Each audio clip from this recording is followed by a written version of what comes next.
बहुत बहुत स्वागत है आप सभी का पढ़ाई के रोल पर। आज की क्लास में हम BA third semester political science का आज हम यूनिट 4 को भी कंप्लीट करा रहे हैं। हमारा यूनिट जो 4 है इसमें के जितने भी क्वेश्चन आपके मैं सारे के सारे क्वेश्चन कराए दे रहा हूँ। शेष आपके जितने भी चैप्टर आपके बच रहे हैं, जितने भी आपके यूनिट आपके बच रहे हैं, उनको हम बहुत ही शीघ्र इसी माह में हम पूरा का पूरा सिलेबस जो है कंप्लीट करा देंगे। हमारे बहुत सारे सब्जेक्ट जो है ऑलरेडी कवर भी हो चुके हैं।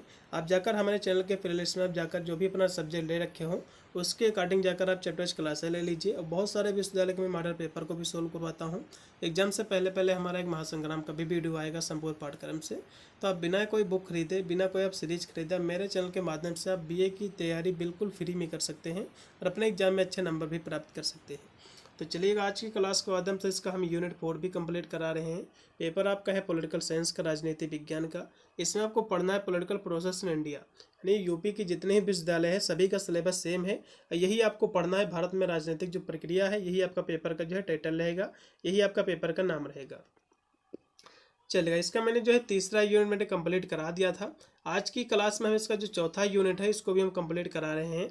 चौथा हमारा जो यूनिट है इसमें आपको पढ़ना कि प्रेशर ग्रुप क्या है, जिसको हम दबाव समूह कहते हैं, मतदान व्यवहार के निर्धारक क्या हैं, और फिर जाति के आधार पर राजनीति जो है, चुनाव सुधार की क्या आवश्यकता है, अलगाव और समायोजन की क्या राजनीति है।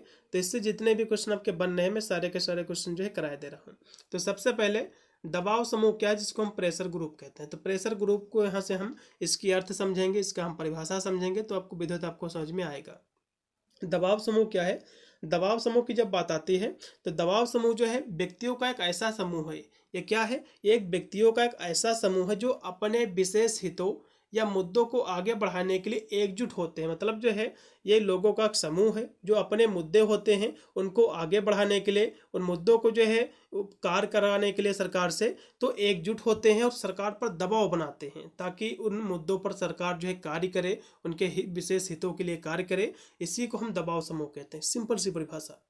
ठीक है, तो एकजुट होते हैं और ये जो है जो समूह होते हैं सरकार पर अपने पक्ष में, यानी सरकार पर जो है अपने पक्ष में नीतियां बनाने या फिर जो मौजूद जो नीतियां होती हैं जो पहले से सरकार ने बनाई हैं उनको जो है बदलने के लिए सरकार पर दबाव बनाते हैं। तो इसलिए इन्हें हम दबाव समूह कहा जाता है। सिंपल सी परिभाषा है, आप अपने शब्दों में बनाकर लिख सकते, कोई भी दिक्कत नहीं है। और यहाँ से इसके हम परिभाषा की यदि बात करें तो दबाव समूह जो है ऐसे संगठन होते हैं जो किसी विशेष हितों, ठीक है, विशेष हितों, कोई भी आपका हित हो सकता है, चाहे कोई भी मुद्दा हो सकता है, चाहे परीक्षा से लेकर मुद्दा हो, या फिर जैसे कि एसएससी का जो प्रोटेस्ट हुआ था ये भी मुद्दा हो सकता है, पर्यावरण संबंधित आपका मुद्दा हो सकता है, श्रमिक अधिकार संबंधित मुद्दा हो सकता है, व्यावसायिक हित से संबंधित मुद्दा हो सकता है। तो लोग इसमें जो है विशेष हित वाले, यानी एक ही हित वाले लोग जो है ग्रुप बनाते हैं, समूह बनाते हैं और सरकार पर जो है नीतियां बनाने के लिए अपने अधिकारों के, तो उस पर जो है सरकार पर दबाव बनाते हैं ताकि जो है जो सरकार है उनके हितों में जो है कार्य करे। इसी को हम दबाव समूह कहते हैं। ठीक है, ये जो समूह होते हैं स्वयं जो है चुनाव नहीं लड़ते। ये जो समूह होते हैं ये चुनाव कभी नहीं लड़ते हैं। जैसे कि किसान यूनियन हो गया, अन्य जैसे पर्यावरण संबंधी जो अधिक संरक्षण के लिए जो लोग लड़ते हैं, तो ये लोग कभी भी चुनाव नहीं लड़ते हैं। ठीक है, ना ही ये सत्ता प्राप्त करने की कोशिश करते हैं, बल्कि ये अपने सदस्यों के हितों के लिए, अपने सदस्य जो होते हैं, ठीक है, समुदाय के, इनके हितों के लिए, इनकी पूर्ति के लिए, लोगों के इनके हितों की, इसके लिए जो है राजनीतिक व्यवस्था पर जो है दबाव बनाते रहते हैं, उसको प्रभावित करते रहते हैं। ठीक है, चले यहाँ से बहुत सारे जो कि दबाव समूह की परिभाषा विभिन्न शब्दों में अलग अलग विद्वानों ने स्पष्ट किया है। कुछ विद्वान कहते हैं दबाव समूह को, कुछ लोग जो है हित का समूह कहते हैं, कुछ लोग जो है अलग अलग शब्दों से इसको संबोधित किया, तो उसको हम यहाँ से समझे ले रहे हैं। तो जैसे कि दबाव समूह को कुछ लोग जो है हित समूह भी कहते हैं। बहुत सारे हमारे विद्वान हैं जैसे कि हरवोल्ट जी और आमंड और भी यहाँ से हिचनर, ये सभी विद्वान जो है जो कि दबाव समूह को हित समूह कहते हैं, क्योंकि दबाव समूह के स्थान पर हित समूह का शब्द का प्रयोग किया है। इन विद्वानों का कहना है कि सभी दबाव समूह के पीछे जो उनका हित समूह जो है छिपा रहता है, अभी होता है। तो मतलब इनका यह है कि जितने भी दबाव समूह होते हैं ऐसे ही दबाव समूह नहीं होता है, बल्कि लोगों का उसमें हित छिपा होता है। ये अपने उद्देश्य की पूर्ति के लिए जो है कोई जो है कह सकते हो दबाव बनाता है सरकार पर।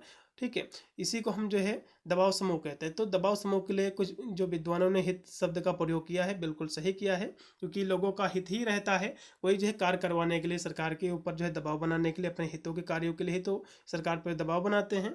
फिर हम देखें तो कुछ लोग जो है समूह बहुलवादी विचारक ने जो है दबाव समूह के स्थान पर सामूहिक शब्द का प्रयोग किया है, क्योंकि संपूर्ण समाज जो है, समूह जो है, ये जन और सभी प्रकार के समूह प्रत्यक्ष और अप्रत्यक्ष रूप से जो है अपने हितों की साधना का जो है लक्ष्य रखते हैं। फिर है लाभी। तो कुछ विचारक जो है दबाव समूह के स्थान पर लाभी शब्द का प्रयोग करते हैं। लाभी का मतलब होता है अपने हितों के लिए जो लड़ता है, अपने हितों या फिर अपने अधिकारियों के लिए जो है सरकार पर दबाव बनाता है, इसी को हम कहते हैं लाभी। ठीक है, तो लाभी के रूप में जो है कुछ लोग इसको दबाव समूह को लाभी के रूप में जो है परिभाषित करते हैं, और कुछ जो है हित समूह या जो है दबाव समूह कहते हैं। तो कुछ विचारकों का मत है कि दबाव समूह को एक ही मानते हैं, हित समूह और दबाव समूह, जैसे कि जेसी जोनरी ने जो है बिना किसी भेदभाव के दोनों शब्दों का प्रयोग किया है। ठीक है, तो इस तरह से इनके बारे में आपको जो है लिख देना है। बहुत सारी और भी यहाँ से परिभाषा है जो कि दी हुई हैं। तो मैंने जो शुरुआत में मैंने आपको जो अर्थ जो परिभाषा बताई है वो ज़्यादा अच्छी है, वो आपको समझ में आ भी गई होगी। यहाँ से परिभाषा जो कि जिगलर लिखते हैं कि संगठित समूह जो अपने सदस्यों को औपचारिक ढंग से सरकारी पदों पर नियुक्ति करने की कोशिश किए बिना सरकारी निर्णय को प्रभावित करना चाहते हैं, इसी को हम दबाव समूह कहते हैं। मतलब जो है संगठित समूह होता है, एक ग्रुप होता है लोगों का एक ही हित वाले, और अपने सदस्यों को औपचारिक ढंग से सरकारी पद पर नियुक्त किए बिना, मतलब कोई भी सत्ता हासिल किए बिना लोगों के सीधे सरकार के निर्णय को प्रभावित करते हैं, अपने जो है हितों के लिए, उनके कार्य मनवाने के लिए सरकार पर केवल दबाव बनाते हैं। फिर यहाँ से मायरन विनर जी लिखते हैं, ये कहते हैं कि हित या दबाव समूह वे स्वैच्छिक समूह है। स्वैच्छिक मतलब होता है लोग अपने स्वेच्छा से करते हैं। ठीक है, कोई भी दबाव उन पर नहीं होता। लोगों का जब हितों के लिए जब कार्य नहीं कोई होता है, या फिर कुछ ऐसी नीतियाँ जो कि सरकार लागू कर देती है जो कि लोगों के हितों के लिए नहीं होती है, तो समान हित वाले लोग एकजुट होते हैं और सरकार पर दबाव बनाते हैं कि जो कार्य आपने लागू किया है, जो नीति लागू किया है, इसको समाप्त किया जाए या फिर इसमें बदलाव किया जाए। तो जो प्रशासनिक ढांचे के बाहर हो या सरकारी कर्मचारी की नियुक्ति सार्वजनिक नीतियों को अपनाने जाने या अपने प्रशासनिक निर्वाचन को प्रभावित करने का प्रयास करते, यही आपका दबाव समूह होता है। तो उपयुक्त परिभाषाओं के आधार पर कहा जा सकता है कि दबाव समूह वे हित समूह होते हैं जो शासकीय नीतियों को अपने पक्ष में विकसित करते हुए या प्रभावित करते हुए औपचारिक और अनौपचारिक दोनों ही प्रकार के संगठन जो है संगठित प्रयास करते हैं। संगठित मतलब होता है दोनों प्रकार से एकजुट होकर जनता पर जो होती है, ये सरकार पर दबाव बनाती है, प्रयास करती है ताकि उनके जो हितों के कार्य हैं उनको सरकार पूरा करे, उनके हितों के लिए जो है सरकार जो है कार्य करे। तो यही आपका होता है प्रेशर ग्रुप, दबाव समूह। तो यहाँ से अब हम इसकी परिभाषा को समझेंगे। आशा करता हूँ आपको दबाव समूह आपको समझ में आ गया होगा। दबाव समूह लोगों का एक समूह है जो अपने हितों के लिए सरकार पर दबाव बनाती ताकि सरकार जो है इनके जो हित हैं, इनके जो कार्य हैं उनको पूरा कर सके। यहाँ से हम इनकी विशेषताओं को समझेंगे। इसकी जो पहली विशेषता है कि विशिष्ट उद्देश्यों की पूर्ति के लिए निर्माण। तो दबाव समूह जो है व्यक्तियों का कैसा जो है संगठन होता है, एक समूह होता है जिसका निर्माण जो है कुछ विशेष उद्देश्यों की पूर्ति के लिए जो होता है। ठीक है, कोई चीज़ की उद्देश्य होता है। ठीक है, तो उसको मनवाने के लिए सरकार से लोग आपस में जो है एकजुट होते हैं, ग्रुप बनाते हैं, सरकार पर दबाव बनाते हैं, और जैसे ही उनके मुद्दे पूरे हो जाते हैं वे ग्रुप जो है पूर्णतः समाप्त हो जाते हैं। फिर है सीमित उद्देश्य। तो दबाव समूह का जो उद्देश्य होता है सार्वजनिक हितों का कल्याण न होकर के केवल सदस्यों के कल्याण तक सीमित होता है। ठीक है, फिर है सीमित सदस्यता। तो दबाव समूह की सदस्यता केवल जो है अपने वर्ग तक ही सीमित रहता है। दबाव समूह क्या है, अपने वर्ग का ही जो है ख्याल करता है, अपने वर्ग की ही जो है हितों के लिए ये जो है कार्यरत रहता है। फिर है राजनीतिक व शासन में परोक्ष जो है भूमिका। तो दबाव समूह जो है गैर सरकारी व्यक्तियों के संगठन होते हैं, अतः संगठनों का पूर्णतया राजनीतिक नहीं होता है। मतलब जो है इनका कहना मतलब ये है कि इसमें जो व्यक्ति होते हैं ये कोई भी सत्ता हासिल नहीं करना चाहते हैं, लेकिन दबाव समूह अपने हितों के लाभ के लिए किसी भी राजनीतिक दल को जो है समर्थन दे सकते हैं। फिर है अनिश्चित कार्यकाल। तो दबाव समूह का कार्यकाल जो है निश्चित नहीं होता है, ये जो है बनते बिगड़ते रहते हैं। दबाव समूह जैसे कोई जो है ग्रुप बना अपने हितों के कार्य कराने के लिए, सरकार पर जो है दबाव बनाया, सरकार ने उसका कार्य पूरा कर दिया, अब वो दबाव समूह जो है अब समाप्त हो जाएगा। तो ये होता है, ये बनते बिगड़ते रहते हैं। फिर इसकी यहाँ से कुछ कार्य दिए हुए हैं दबाव समूह के, एग्जाम में इसके कार्य भी पूछे जाते हैं। तो बहुत सारे इसके कार्य हैं। तो आज के युग में दबाव समूह की भूमिका काफ़ी बढ़ गई है, इसलिए इसके द्वारा अपने हितों को ध्यान में रखते हुए विभिन्न क्षेत्रों में कई महत्वपूर्ण कार्य किए जाते हैं। दबाव समूह के कार्य कुछ निम्नलिखित हैं, जैसे कि अपने सदस्यों की हित की पूर्ति के लिए प्रयास करना। मतलब अपने सदस्य अपने ग्रुप के सदस्यों के लिए हमेशा जो है कार्यरत रहना, उनके प्रति जो है के उनके अच्छे स्वास्थ्य के लिए चाहे अच्छे कार्यों के लिए सरकार पर जो है नीतियाँ बनाना, सरकार को प्रभावित करना ताकि सरकार जो है इनकी मांगे को पूरा करे। फिर है जनमत के निर्माण में सहायक होती हैं। तो जो ग्रुप होते हैं तो ग्रुप ऐसे नहीं बनता है, समान हित वाले लोग आपस में मिलते हैं, फिर ग्रुप बनाते हैं, फिर सरकार पर दबाव बनाते हैं ताकि उनकी मांगे तब पूरी होती हैं। तो इस तरह से जो है इनकी कार्य हो जाएंगे। फिर है लोकतंत्र के संचालन में सहायक, तो ये जो है लोकतंत्र के संचालन में सहायक होते हैं। फिर है कार्यपालिका की निरंकुशता पर प्रतिबंध, तो ये सब इसके कार्य हैं। और भी यहाँ से इसके कुछ कार्य हैं जैसे कि विधि निर्माण में सहायक, तो ये जो है विधि निर्माण में सहायक भी होते हैं। फिर है कि निर्वाचन कार्य में सहायक, तो ये निर्वाचन कार्य में भी ये सहायता करते हैं, सहायक होते हैं। व्यक्ति और सरकार के मध्य संचार के साधन भी होते हैं। व्यक्ति और सरकार मतलब जो है व्यक्ति और सरकार का मतलब ये होता है कि इसमें प्रेशर ग्रुप में क्या होता है, ग्रुप समूह में समान हित वाले लोग एक ग्रुप बनाते हैं, ठीक है, और सरकार पर जो है दबाव बनाते हैं, तो इनके बीच मध्य संचार का एक साधन भी माना जाता है, ठीक है। तो इस तरह से आप इनके बीच में कार्य इनके भी आप लिख सकते हैं।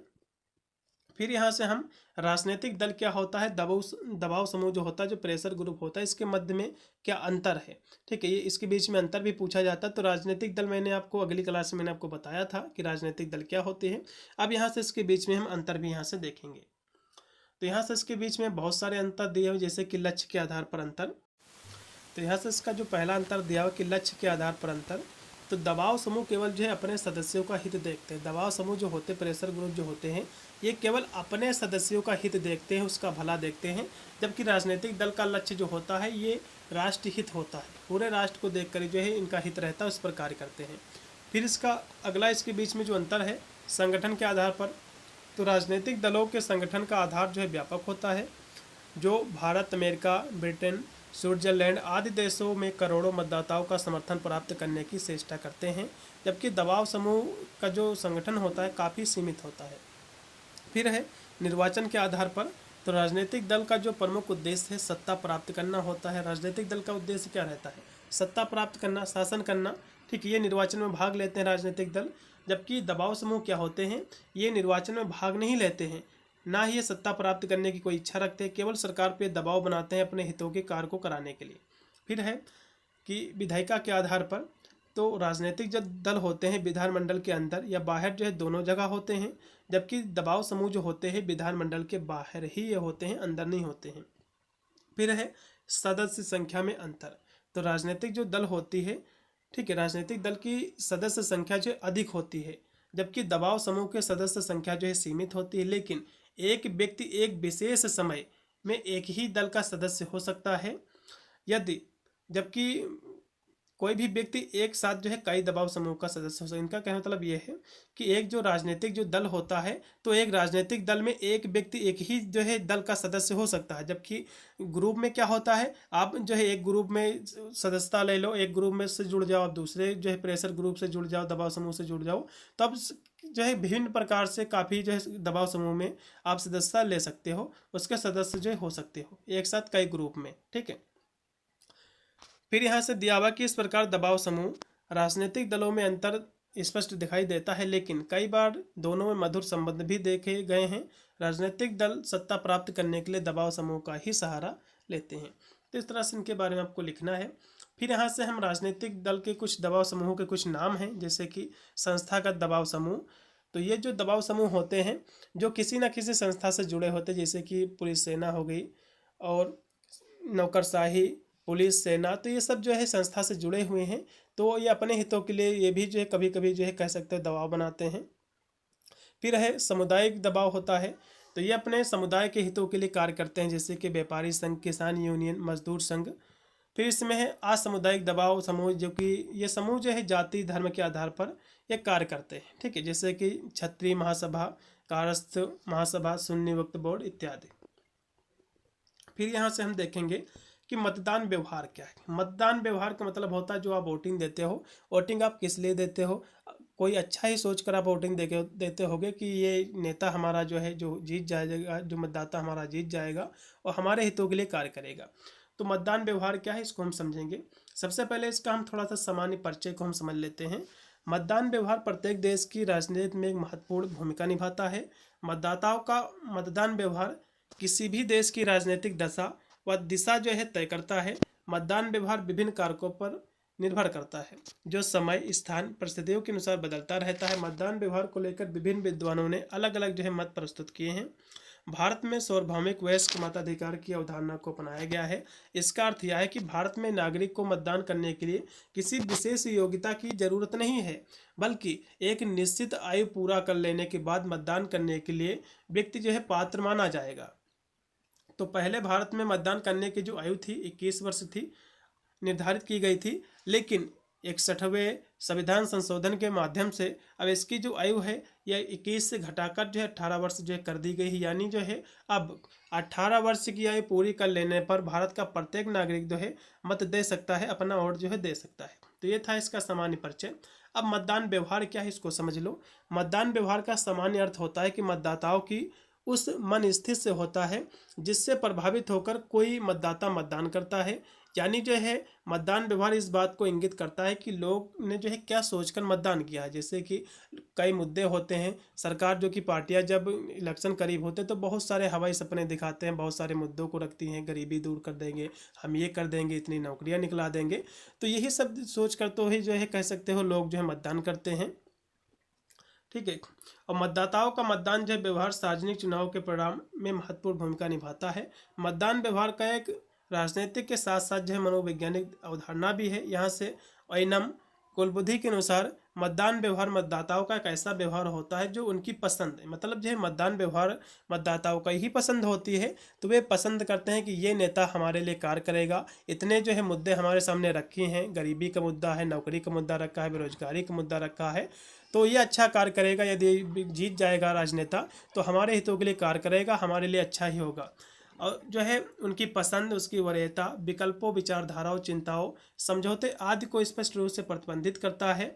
ये जो है कारक समाज व राष्ट्र के विभिन्न मुद्दों से संबंधित है। दूसरे शब्दों में कहें तो मतदान व्यवहार एक ऐसा जो है अध्ययन क्षेत्र है जिसके तहत इस बात का अध्ययन किया जाता है कि सार्वजनिक चुनाव में लोग किस प्रकार मतदान करते हैं। ठीक है, कोई मुद्दा ही देखकर तो मतदान करते हैं। ठीक है, यानी जो है मतदान के समय व्यक्ति या व्यक्तियों का समूह द्वारा मतदान के माध्यम से अभिव्यक्त किया जाने वाला मनोभाव मतदान व्यवहार कहलाता है। ठीक है, जो लोग जो है जो वोट देते हैं, कौन सा मुद्दा देख के वोट देते हैं, तो इसी को हम मतदान व्यवहार कहते हैं। सिंपल सी परिभाषा, आप बनाकर भी लिख सकते हैं, कोई भी दिक्कत नहीं है, नंबर आपको पूरे मिलेंगे।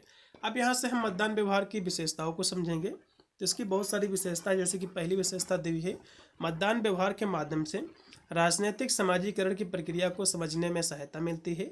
राजनीतिक जो है समाजीकरण से आशय उस प्रक्रिया से है जिसके माध्यम से लोगों में राजनीतिक समझ जो है विकसित की जाती है।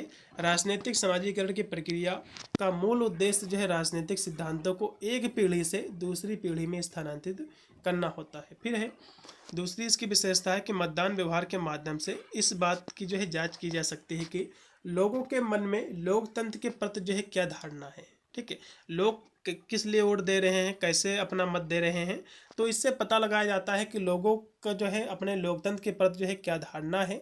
इसके माध्यम से समाज के प्रत्येक वर्ग की लोकतंत्र के प्रति सोच को समझने में सहायता मिलती है।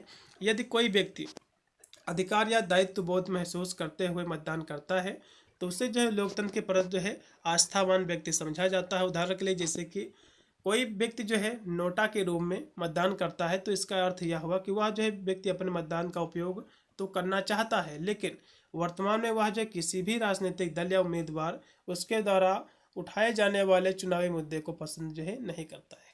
फिर है इसकी अगली विशेषता कि मतदान व्यवहार इस बात को जो है भी संदर्भित करता है, फिर प्रदर्शित करता है कि चुनावी राजनीति किस जो है सीमा तक पूर्ववर्ती राजनीतिक मुद्दे से जो है संबंधित रहती है।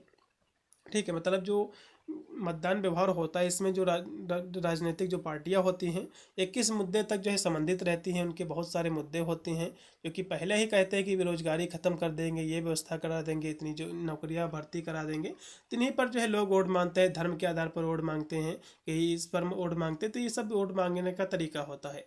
यदि गहराई से अवलोकन करें तो स्पष्ट होगा कि प्रत्येक चुनाव में कुछ चुनावी जो मुद्दे हैं ये बार बार समान होते हैं लगभग। मतलब जो आपने देखा होगा 2-3 नेता आप देख लो तो कुछ मुद्दे जो होते हैं सरकार के वही सेम ही रहते हैं, उनको पूरा ही नहीं सरकार करा पा रही है। जैसे कि उदाहरण के जैसे कि गरीबी गरीबी जो है हर एक जो है इलेक्शन का एक मुद्दा रहता है कि हम गरीबी खत्म कर देंगे। बेरोजगारी विकास का मुद्दा रहता है। ठीक है, तो इन पर जो है जो पार्टियां होती है वोट मांगती हैं, महंगाई पर जो है वोट मांगती हैं, जबकि महंगाई खत्म ही नहीं कर पा रहे बल्कि और तो बढ़ ही रही है।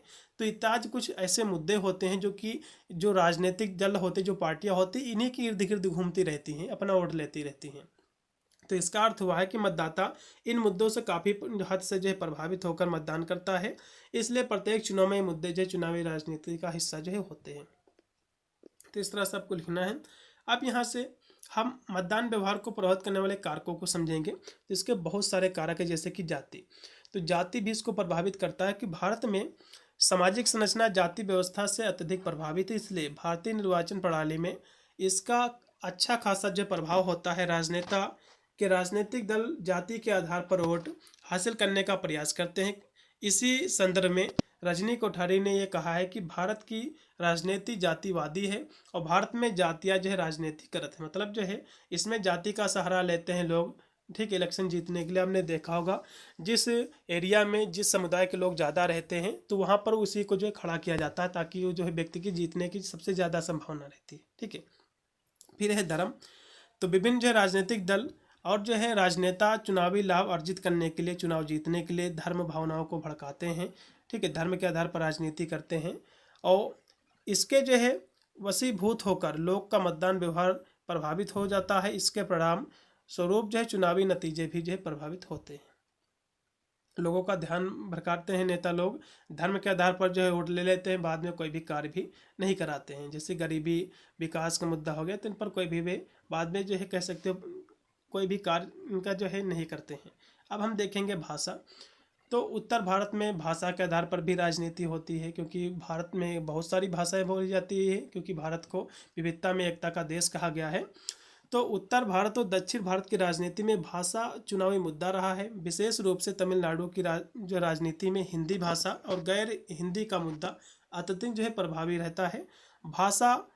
भाषा भी जो है लोगों के मतदान व्यवहार को निर्धारित करने वाला एक महत्वपूर्ण जो है घटक या विजय कारक माना जाता है। फिर है क्षेत्रवाद।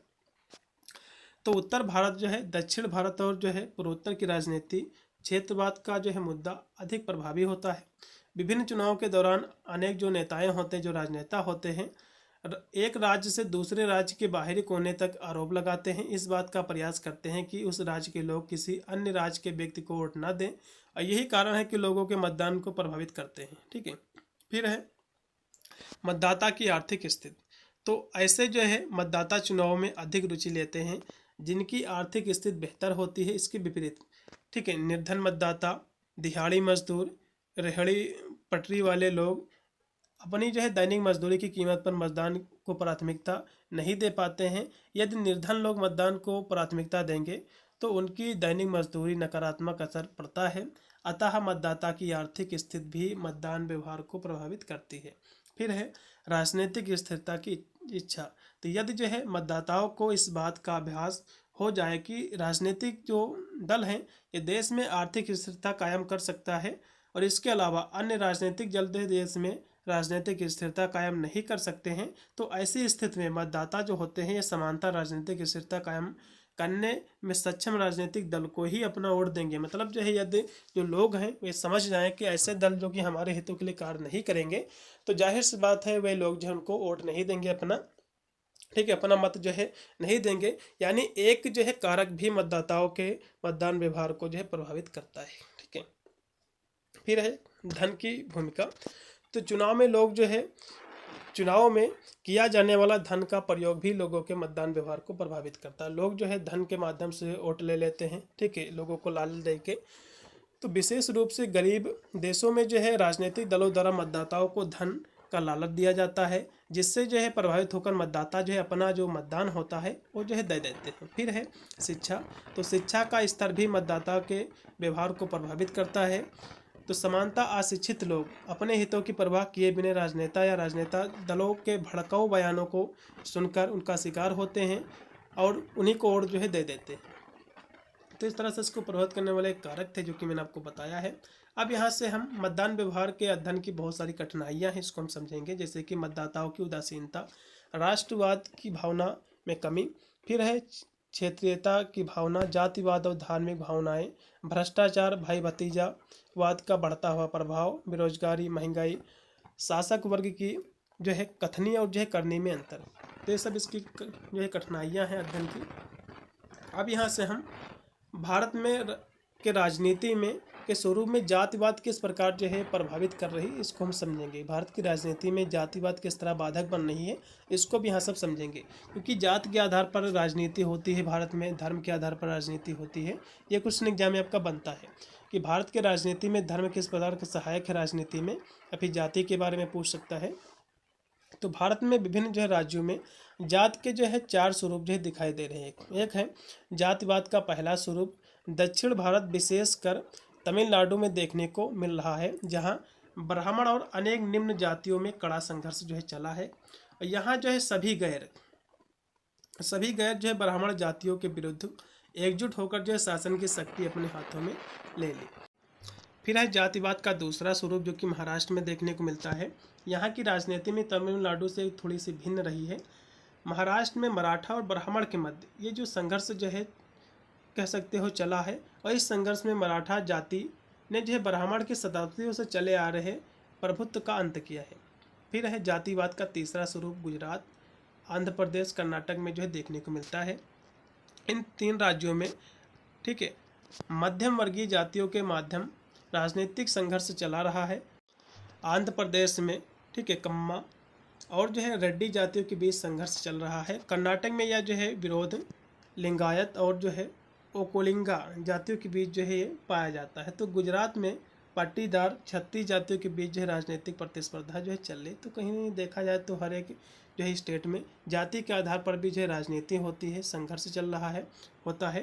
जैसे कि बिहार की स्थिति उपरोक्त से भिन्न है, क्योंकि बिहार में जो है यहाँ क्षत्रिय ठीक है ब्राह्मण वैश्य एवं जो है कार्यस्थ जातियों में जो है संघर्ष चल रहा है। लेकिन यहाँ भी जो है वर्तमान समय में लड़ाई अगड़ी पिछड़ी जातियों के मध्य जो है देखी जा रही है। और यूपी और जो बिहार में है अगड़ी पिछड़ी जाति के आधार पर जो है राजनीति होती है। अब यहाँ से हम भारतीय राजनीति में जो है जाति व्यवस्था वरदान बनी हुई है और अभिशाप के रूप में कार्य कर रही है, इसको आपको समझाना है। तो भारतीय राजनीति में जाति की भूमिका का मूल्यांकन करना अत्यधिक जो है कठिन कार्य है। कुछ लोग जो है जाति को राजनीतिक जाति का कैंसर मानते हैं। जाति प्रथा भारतीय राजनीति की एकता में बाधक बनी हुई है, क्योंकि इससे व्यक्तियों में अलगाववाद की भावना जागती है और राष्ट्रीय हितों की अपेक्षा अपने व्यक्तिगत हितों को अधिक जो है महत्व देते हैं। मतलब जो है जाहिर सी बात है, जहाँ पर जाति अधिक होगी, जिस जाति के लोग अधिक हो गए तो वे अपने जाति के हितों में कार्य करते हैं, जिससे एक अलगाव की स्थिति उत्पन्न होती है।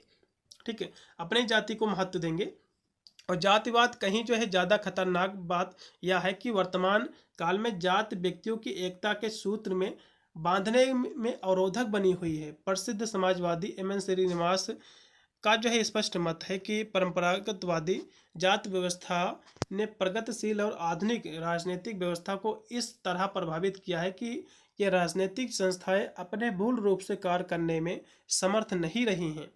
दूसरी तरफ अमेरिका लेखक जो कि रोडोल्ड महोदय का मत है कि जाति व्यवस्था में जातियों के राजनीतिकरण में सहयोग देकर परंपरावादी व्यवस्था को आधुनिकीकरण में ढालने का कार्य किया है। वे लिखते हैं कि अपने परिवर्तित रूप में जाति व्यवस्था ने भारतीय समाज में लोकतंत्र को सफल बनाते हुए समाज के विकास में जो है सहायक हुआ है। निष्कर्ष रूप से जो हम कह सकते हैं कि जाति व्यवस्था जो है भारतीय राजनीति के लिए वरदान हो या जो है अभिशाप हो, लेकिन आधुनिकीकरण के मार्ग पर बाधा बनी हुई है। इस देश में इतनी जातियाँ उपजातियाँ वे अपने अस्तित्व के लिए संघर्ष कर रही हैं, जो राष्ट्रीय एकता के लिए जो है घातक बनी हुई हैं। इस तरह से इनके बारे में आपको लिखना है। फिर है भारत में चुनाव सुधार पर आपको संक्षिप्त आपको टिप्पणी लिखना है। ये क्वेश्चन आपके एग्जाम में 100% आपका फंसेगा, तो इसके बारे में हम यहाँ से चर्चा करेंगे। तो भारत में अब तक के लोकतंत्र के 14 आम चुनाव हो चुके हैं और इन सभी चुनावों में कुछ जो है खामियां देखने को मिलती हैं। इसलिए समय समय पर चुनाव में सुधार करने के सुझाव देने के लिए विभिन्न समितियां और आयोग का जो है गठन किया गया है। इन आयोगों ने अपने सुझाव सरकार को सौंप दिए हैं, लेकिन कुछ सुझावों पर भी जो है अब भी ध्यान जो है दिया जा सकता है या फिर दिया जा सका है। जैसे कि इसमें तारकुंडे समिति की सिफारिश जो कि चुनाव सुधार में काफ़ी अच्छी मानी जाती है। तो ये जो चुनाव सुधार पर जो है सुझाव देने के लिए सबसे पहले महाराष्ट्र उच्च न्यायालय को न्यायाधीश VM तारकुंडे की अध्यक्षता में एक समिति का गठन किया गया था। इस समिति के कुछ सुझाव हैं। तो यहाँ से तारकुंडे समिति के जो सुझाव हैं यहाँ से देखिएगा। इनके अनुसार जो है मतदाता जो हैं इनकी आयु को जो है 21 से घटाकर 18 वर्ष जो है की जानी चाहिए, क्योंकि की भी गई। और चुनाव में राजनीतिक दल अपनी आय व्यय का जो है ब्यौरा रखें और राजनीतिक दल को जो है सरकार की तरफ से चुनावी खर्च दिए जाएं। चुनाव के समय सरकार केवल आम चलाऊ रूप से जो है कार्य करे।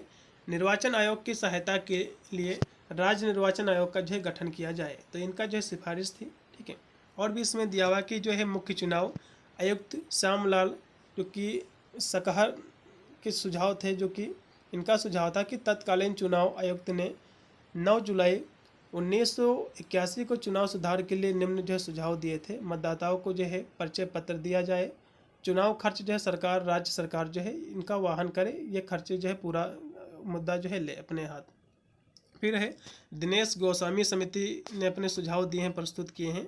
सन 1990 में राष्ट्रीय मोर्चा सरकार ने अपने कानूनी मंत्री दिनेश गोस्वामी की अध्यक्षता में एक समिति का गठन किया है। इस समिति ने कुछ सुझाव दिए हैं, जैसे कि बूथ जो है कब्जे की स्थिति में पुनर्मतदान कराया जाए, आरक्षित सीटों में परिवर्तन होना चाहिए और निर्वाचित याचिकाओं का शीघ्र निस्तारण किया जाए।